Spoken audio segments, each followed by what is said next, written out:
Here to talk about Amazon solutions in that idea is Peter. Thank you very much. Thanks. Hi. Thanks for having me. I'm super excited to be here to talk to you about cloud saving. And my name is Peter HEINRICH. I am a technical evangelist for Amazon. So this information is correct. And my focus is primarily game services and the Amazon App Store for Android. And our charter is really to make it as easy as possible for developers to create mobile applications and games and web applications and games. And of course, we're going to try to get them to distribute their games through our store as well. But our real goal is to reduce the amount of work that they have to do to get their game to market, retain customers and convert them, and to monetize their application. Because after all, the more money a developer can make, the easier it is for them to actually create great content. So of course, Amazon also has this reputation for being rather customer obsessed, and it's well-deserved. But as a result, the customer experience is always top of mind for us, even as we're trying to improve the developer experience behind the scenes. So of the problems that developers face, the ones that we're most interested in solving and helping them address are the ones that have a direct impact on the customer experience. And at the top of that list is saving customer data. So this is not a new problem, especially not for games. Games have been saving the current level or your high score or your inventory since the beginning. But with the rise of mobile development, there is a little bit of a wrinkle that's been introduced. And that's because mobile devices like tablets and phones have different characteristics than a typical gaming platform like a desktop or a console. So they're small, they're easy to lose or misplace. They're valuable, so they're often susceptible to theft. And of course, they're fragile, so they're easy to damage. I mean, the typical horror story, you drop your phone in the toilet. I don't know if this actually ever happens to anybody, but we're all terrified that it will happen. And sure, it's embarrassing. You maybe have an extra bill, it's a little kind of expensive, but more importantly, you probably just lost all your progress in Candy, Jewel, Clan Crush. So how do we address this? Well, coincidentally, there's another technology that has kind of taken off or grown up at the same time that mobile development is coming into its own, and that's cloud storage. Well, great. Here we've got this remote, secure data store. We can push all our data up to the cloud. Boom, problem solved. We don't have to think about it anymore. The problem is that nothing is free, right? And it turns out that the details of how you push and when you push and what you push actually are kind of significant. So the reason being the use cases start to get really complicated really fast. There are edge cases that you have to think about. So let's just take the most obvious example. You've got some device, it's offline, it can't actually connect to the cloud. Or maybe you've got a player who is playing from more than one device. This is not so uncommon these days. You play from your tablet, you play from your phone. And now you're having to accept updates from a lot of different places. They're all trying to update the same data in the cloud, and you have to manage that so that they don't override each other. Or maybe you have a combination of these two. This is the worst case. You've got multiple devices which may or may not be online. Now, not only do you have to worry about them overriding each other, you can't even really be sure that the updates are happening in the right order. So if we jump to a real example, let's say you've got a game that involves in-app purchase, and you've got some kind of in-game currency. It's shells or bricks or coins or stars or something like that, but you're managing that balance in the cloud. Okay, so your player comes along, kicks off your game in two different places on two different devices, and at first they're online, which is great because they can synchronize the balance and they know exactly how much they have. But then if those devices go offline, the player is now free to spend that balance in two different places. And you won't even know that he's effectively doubled his money until until the devices go online and you are forced to synchronize and reconcile those balances. So I think what we've learned is that handling currency is tricky, and it may be that your best option is simply to disallow any kind of purchases when the device is offline. Now, you may make exceptions. Perhaps you allow online or offline purchases, but you exclude certain kinds. So maybe that means that they're not allowed to purchase any consumables that they apply immediately. So they purchase something that perhaps you can repossess if you find later on that they've overextended themselves. Or maybe you actually support negative balances, in which case, you can see when they've overextended their account and you're extending them credit, essentially.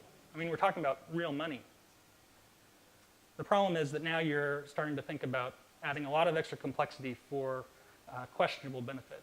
And you have to keep in mind that even if the devices are online the whole time, they're still going to need to coordinate these balance updates between themselves.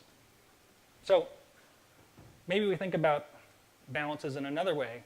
Maybe put currency on the side for a moment and just think about how we might deal with something that's not quite so financially impactful to our game. Let's think about something like time played across all devices. So we'll take the happy case here, where the player is playing on multiple devices. They're all online, on demand. They can get a connection whenever they want. And we'll also assume that the player is playing on them sequentially, so he's never connecting with more than one device at a time. In this case, it's super simple. He plays 5 minutes on his phone, and it immediately updates to the cloud and can synchronize the total. He comes along and plays on the next device for an additional 2 minutes. That device has been able to determine what the baseline amount is from the cloud because it has a connection. And so it can send an update of 7 minutes. Everything's synchronized. He moves to the third device, same kind of thing. It can look at the cloud and see that the baseline is 7 minutes and tack on an additional 13 when the player's completed the game on that device and sends an update. No problem. Very straightforward. This is, again, the happy path. Now, if you assume that one or more of these devices is not online or cannot get a connection when it needs to, say the first device is able to and it updates the total to 13 minutes, but then the player moves to 2 other devices that don't have a Wi-Fi connection, or he's on the train or something.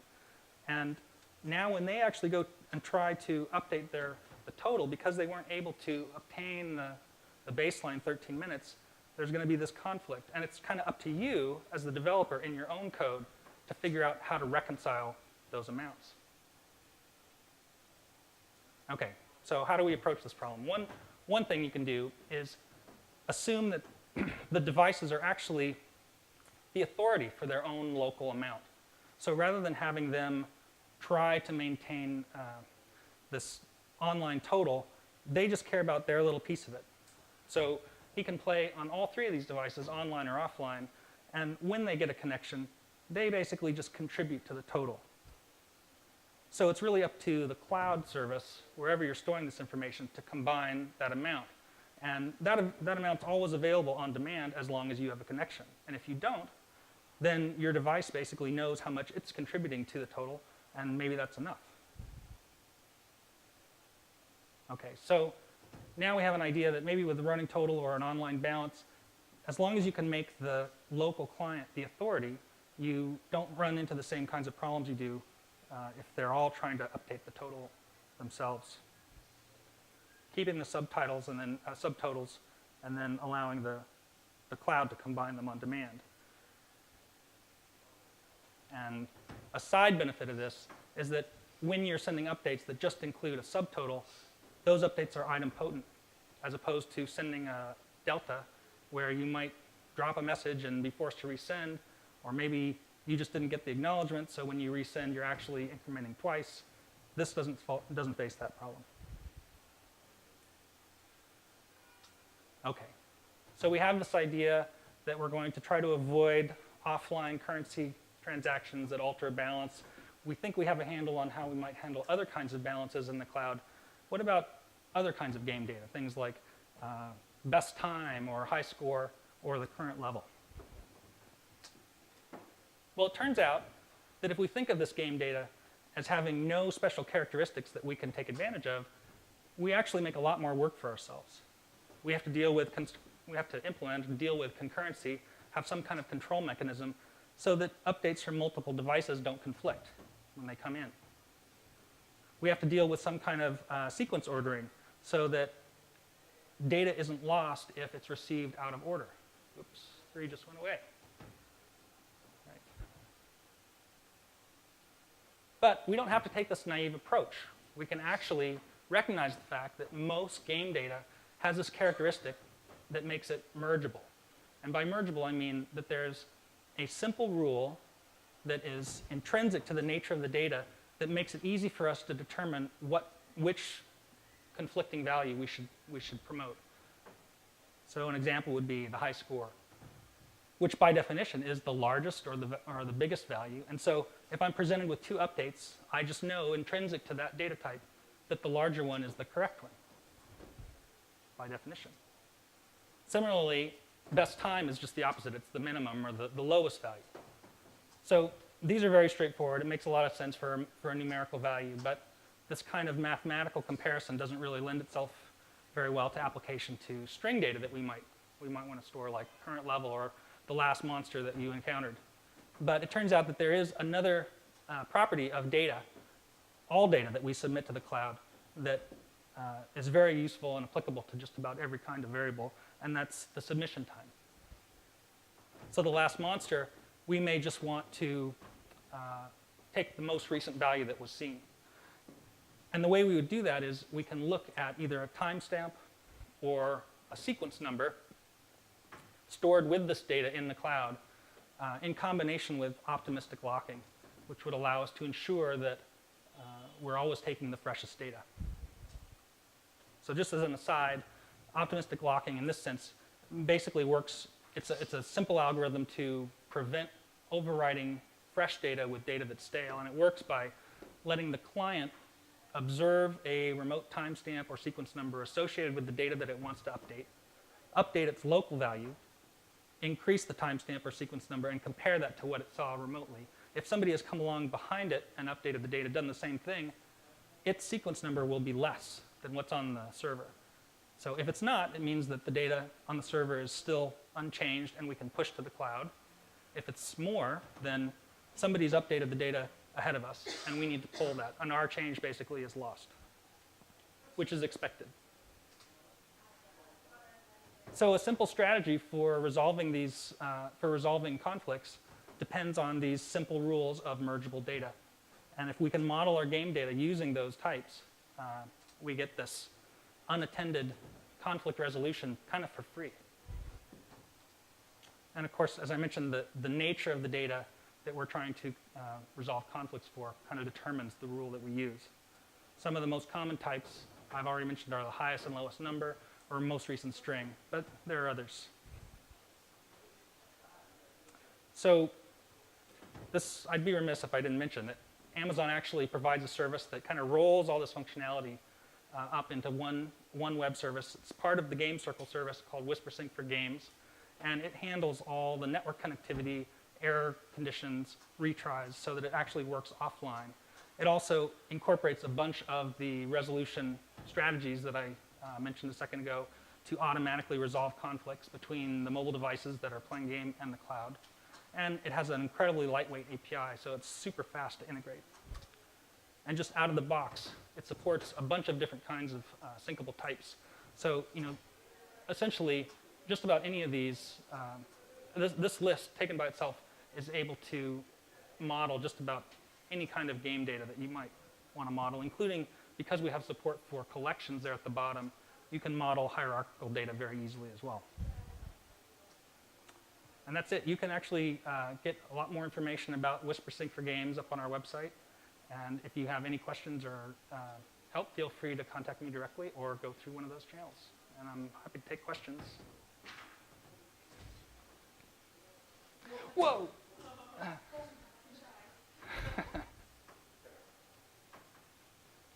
Go ahead.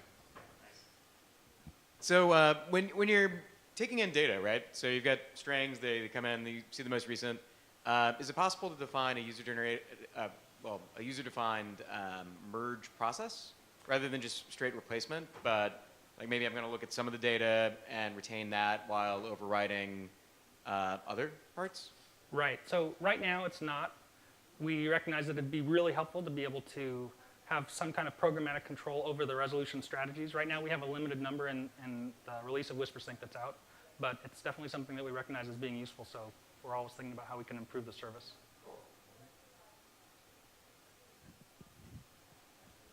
Thanks.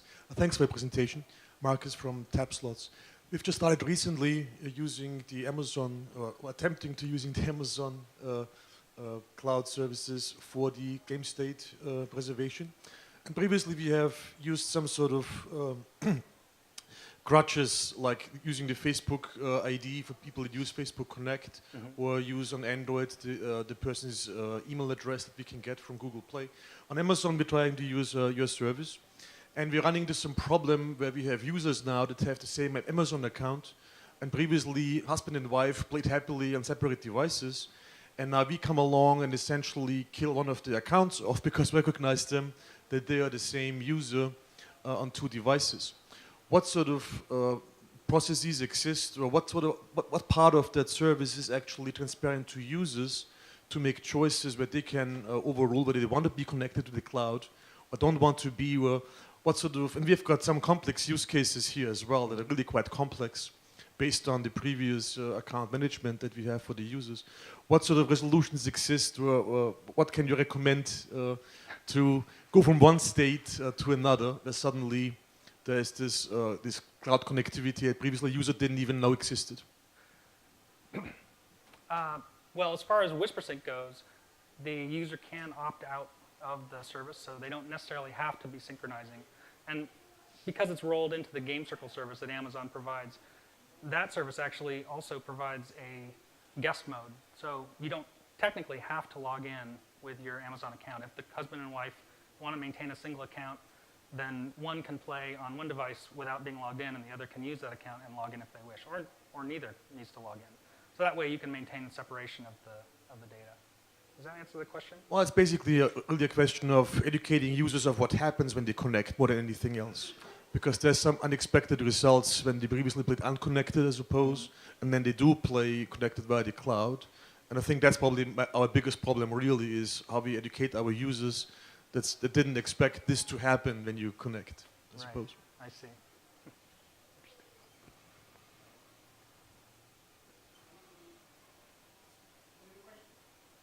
So describe what does a service cost? What's included? I'm so glad you asked me that, because this service is completely free. So we're really happy about that, and we talk about that a lot because, yeah, it's completely free. And it's actually an iteration on a service that we provided already. So this is the second version of the service. Initially, we provided a very simple, very straightforward, or I should say simplistic and straightforward approach, which was just a simple blob.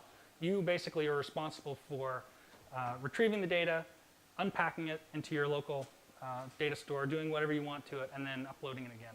And this works in a lot of cases, but as I demonstrated, there are certain situations where there's too much complexity to handle that way. And we really wanted to remove a lot of the overhead and the heavy lifting from the work that the developer has to do. We wanted to make this as simple and easy to integrate as possible. And there's no rate caps at all on this? It's free? No. It's like you use a virtual Dropbox. Well, we do request that you only store game data. So there is the possibility that if I don't know, we're not sniffing your packets or anything, but if it came out that you were using it to store, large files for transfer, then we would probably restrict your access to the service. Since you're on the stage as well, what about quality of service? Where you have data centers, what is the response time? Are any guarantees? That's a good question. We don't actually have any SLAs associated with the service now, but because this is built on AWS with our multiple redundancy and availability zones, that we haven't had too many complaints so far on the availability.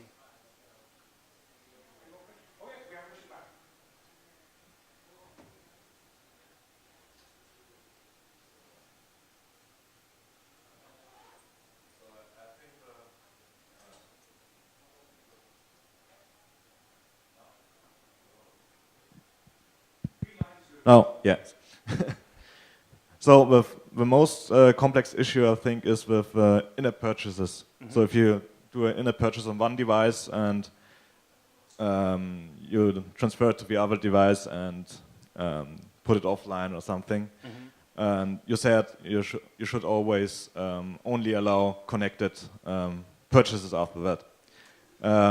And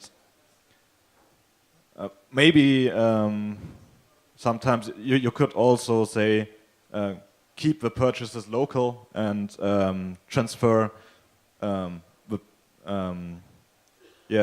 the benefits you get from your in-app purchase, like unlocking a level or some goods, to make it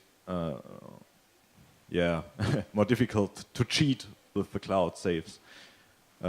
Would this work, or is it nothing the user wants? Or Well, I think I understand the question, and one of the things when I describe, for instance, only allowing certain kinds of purchases while you're offline, maybe not consumables. So you've got a health potion that you apply it once and you derive some benefit immediately, compared to say I don't know, a digitally durable good like an unlocked level or a sword or something like that, something that you could technically repossess if you wanted to. Once the device goes online again and you determine that, oh, they've spent too much money. That's why I actually advise against any kind of offline purchases that adjust an online currency account, simply because you're dealing with real money and you're introducing a lot of complexity for some questionable benefit. Now, we actually do build into our in-app purchase service a lot of the edge cases around these use cases, and so that's why I would typically rely on a dedicated service that's focused on in-app purchase to manage that complexity. And if you're just rolling your own cloud data storage, that's what I'm recommending against, is don't try to include all this complexity if you're just trying to create a data store to save some game data, because there are a lot of edge cases, and it has a real material effect on your bottom line if you don't get them all right, if you don't cover them. thanks. Thanks.